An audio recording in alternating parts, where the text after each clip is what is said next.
नमस्कार. आज 1 मे 2025 महाराष्ट्र दिन आणि कामगार दिन मोठ्या उत्साहाने सर्वत्र साजरा होत आहे आणि त्या महाराष्ट्र दिनानिमित्त कामगारनिमित्त आपल्या सर्वांना शुभेच्छा.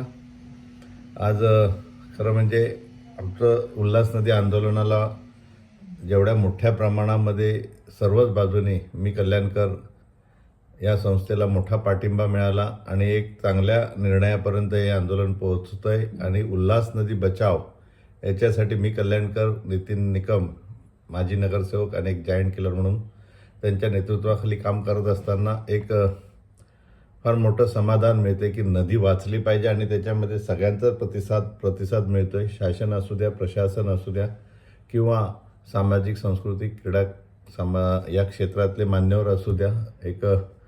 पण आता मी एक अपील करणार आहे ते वेगळ्या गोष्टीसाठी की आपल्या कल्याण डोंबिवली महानगरपालिकेची वाढती लोकसंख्या लक्षात घेता आणि जो विकास होतो आहे, मोठ्या प्रमाणात गृहसंकुलं उभी राहत आहेत, त्याचा विचार केल्यानंतर आपल्याला आपलं पाणी समस्या ही फार मोठी भविष्यात भेडसावणारी समस्या आहे. पाणी समस्या आणि जल है तो कल है हा आपला एक घोषवाक्य आहे, एक टॅगलाईन आहे. तर माझी आपलं स्वतःचं धरण व्हावं, जसं नवी मुंबईला आहे किंवा बाकीच्या इतर नगरपालिकांना स्वतःच्या पाणी पुरवठ्याच्या संदर्भात एक सक्षमता त्यांनी सिद्ध केलेली आहे, तशी कल्याण डोंबिवली महानगरपालिकेची नाही आहे.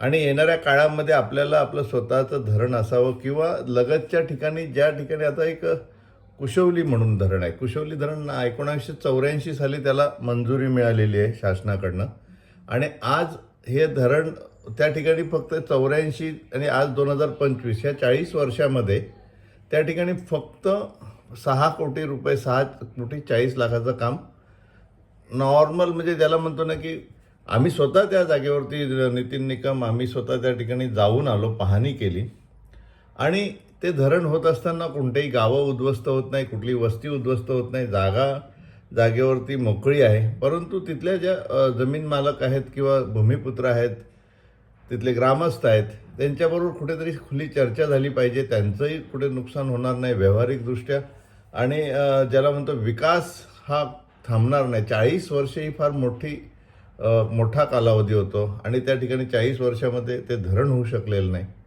ही शर्मेची बाब आहे. ह्या परिसरातले मग कोणी कुठलाही जातपात, धर्मपंथ, पक्ष सगळं बाजूला ठेवा आणि हे धरण झालं पाहिजे. कुशवली धरण झालं तर आपल्याला या ठिकाणी समृद्धी येणार आहे, पाण्याचा मोठा प्रश्न सुटणार आहे. आता त्या कुशवली धरणाच्या आजूबाजूलाच बघितलं तर हजारो लाखोच्या संख्येने वस्ती वाढते आहे, मोठमोठे टॉवर उभे राहत आहेत, कल्याणमध्ये राहत आहेत, टिटवाळ्यामध्ये राहत आहेत, सर्वच ठिकाणी पाणी. तुमच्याकडे जर भविष्याची सोय तुम्ही केली नाही आणि तर त्याला पुढची पिढी तुम्हाला माफ करणार नाही, मला माफ करणार नाही. त्यामुळे आपल्या ह्या कल्याण डोंबिवली महानगरपालिका क्षेत्रातील जेवढे काही सामाजिक, सांस्कृतिक, कला, क्रीडा, शैक्षणिक क्षेत्रातले मान्यवर आहेत, मग ते राजकीय पक्षाचे असू द्या, कुठलाही जातपात, धर्मपंथ, पक्ष बाजूला ठेवून ह्या शहराच्या सर्वांगीण विकासासाठी आम्ही कुठेतरी संघटित झालं पाहिजे.